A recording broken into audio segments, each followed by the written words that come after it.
feminism at its core, we're going to stand on the shoulders of a lot of our work is going to be framed around Bell Hooks, who is one of the many female saints that have gone before us.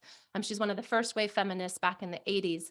And she so beautifully defines feminism is a movement to end sexism, sexist exploitation, and oppression. Coming up behind her, Dorothy Smith says, feminism destabilizes systems of power and oppression. So here's the question. It's not just about power. The question that we're going to talk often about is what kind of power. We have been taught from a patriarchal system that power is the enemy while all the men around us wield power, right? So that's honestly how I ended up most efficient as an Enneagram 8, because I was taught that it was godly to be powerless or to submit.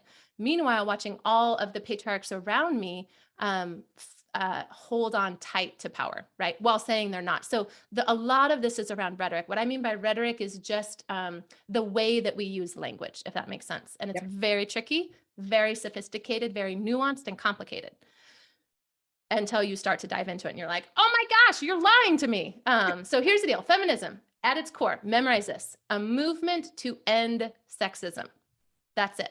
It is not matriarchy. We are not looking to flip the power system. If we're going up against destabilizing systems of power, specifically systems that wield power over another, matriarchy is not going to get us there. We're not one of these great, oh my gosh, I'm going to blank on the politician in Colorado. I will go get her source for you. But I love she said this. She said, I'm not trying to change out the players of the game.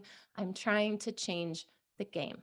So I'm not trying to switch out who's on top. I'm trying to categorically change the game so that we live in a more just, equitable, and beautiful world for all humankind.